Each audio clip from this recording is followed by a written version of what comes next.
Hello friends, welcome back to my channel. So today we will going to see one more machine coding interview question, that is infinite scrolling.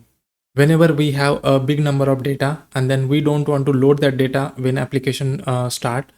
So in that case we can implement infinite scrolling feature so that the data should come when our scroll goes to the bottom. So I want to tell you there is like we have this feature in YouTube. So just look at here. So I'm going to the bottom, so just observe that one. So here it's loading, right? So whenever this scroll goes to the bottom, a new data will load and will show here. So this is, we'll call it infinite scroll. So I'll go one more time. Yeah, it's loading here, right? So now we will build a same type of feature here using React.js. Here we already have one fake API. Here it will take page number and it will have the limit of 20 data we receive. So let's see here. First, I'll try to fetch this data from this fake API, and then I'll map it here in the browser. So for this one, I'll write useEffect.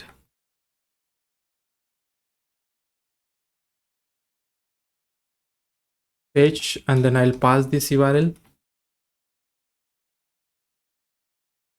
I'll directly have this URL here.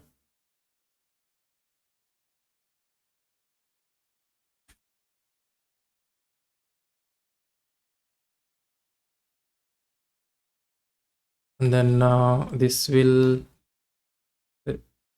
response, and then we have to convert into the JSON. This one also return promise, and then we can get this result.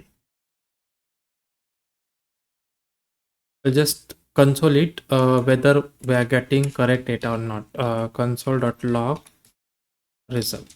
Let me console it first.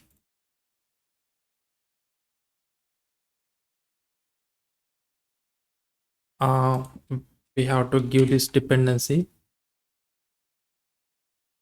Yeah, here we are getting this first 20 data here, because like we are setting limit as 20, and this page number we are providing. So when we provide a page number 2, so let's see what type of data we'll get.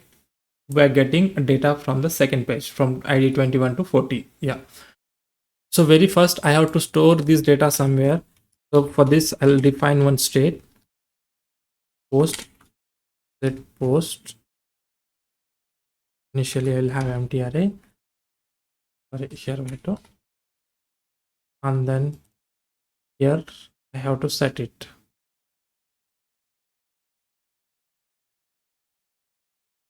Result. So once we get the data in the post, we can simply map here. Post.map. Here we have post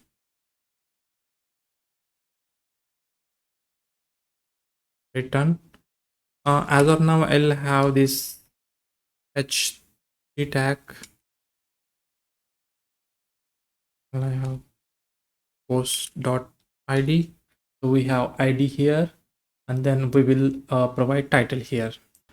So as of now, I'm not focusing on CSS. I'll just implement this functionality, like how we can scroll it infinitely.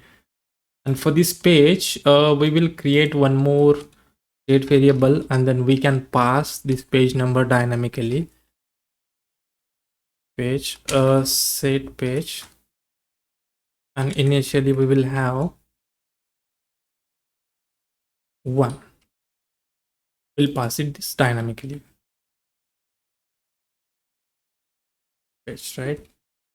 And then run this useEffect whenever there is something in this page. So here we will have some logic. So whenever this scroll goes to the bottom, so page number should get increased by 1, so that we will get the next data. So let's see here. For this one, I'll create one useEffect. I'll give this empty dependency here. I want to tell you something here. So there are some properties we have. With the help of that properties, we can calculate the length of this total window, and scroll height, and inner height. Yeah. So I'll tell you, like, we will do console one by one. So here we have to provide this equal to id so that we won't get this child error. So now for this one, we have to register one event, scroll event. So whenever we scroll it down, so it should listen something. So for this one, windows dot add event listener, and then here we have scroll event, and we'll have some function handle scroll. So whenever we do some scroll, this function should get called. So there is some error here, so I will check later. Const handle scroll. Here we have. Let me console something here. Console.log whether this scroll is getting called or not. Whenever we scroll it down, I'll scroll it down. So we'll see in console. Yeah, scroll is getting called, right? It means we have added this event listener successfully. So one more thing I'll tell you. So we have to remove this event listener as well whenever this component unmount. So for this one, we have this written here. This is callback method. Windows dot remove event listener, and then we'll have this scroll underscore. So because we have added here, so it should remove whenever like unmount component. Yeah. So there are some properties. So on the basis of that, we will get some width value. So on the basis of that, we can have some condition and then increase our page here. So here document element dot scroll height.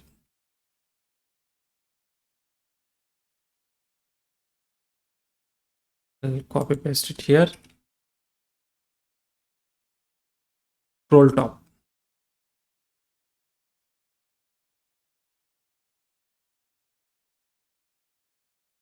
And here the windows dot inner height. So windows dot inner height means so whatever window we are seeing here, so this is height of that window height, window dot inner height, and basically scroll top is this one. I'll tell you the height from here to here. Now we got 806 as a scroll top.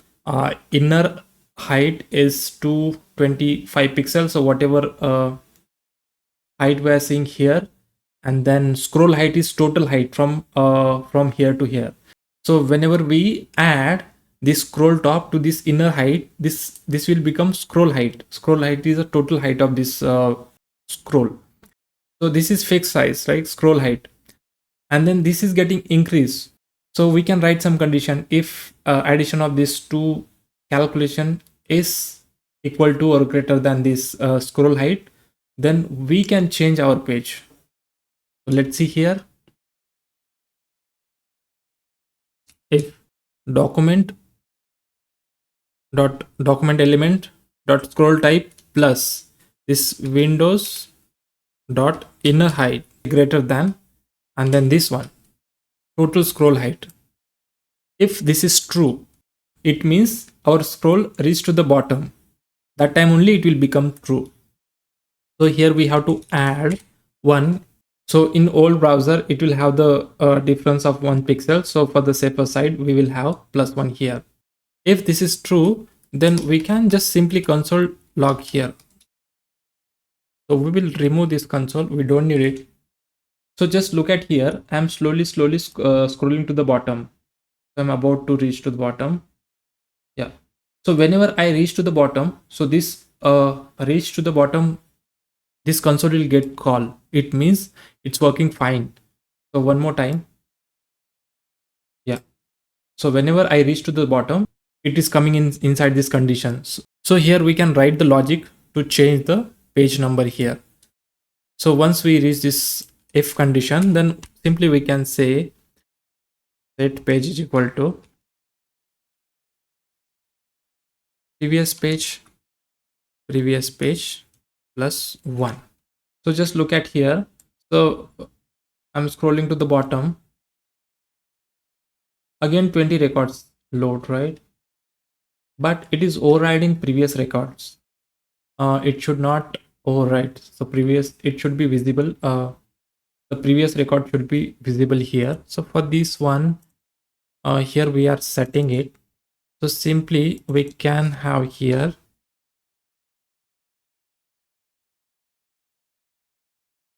post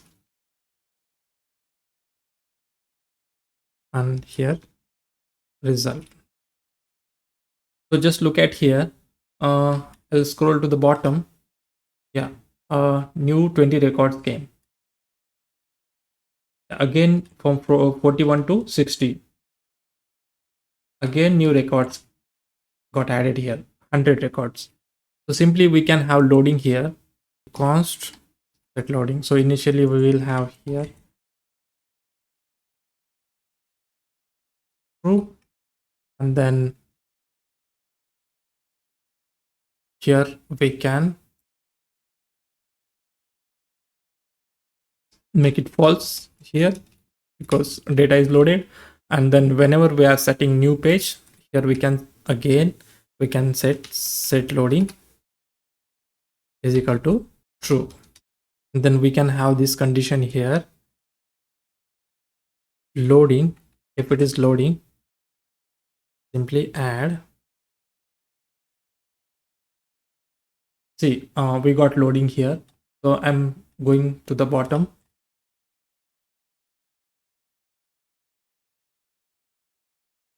Yeah, so for very few seconds we are seeing loading here, and then whenever we go to the bottom, we should get something no post to load. So simply we can add here workflow state hasMore,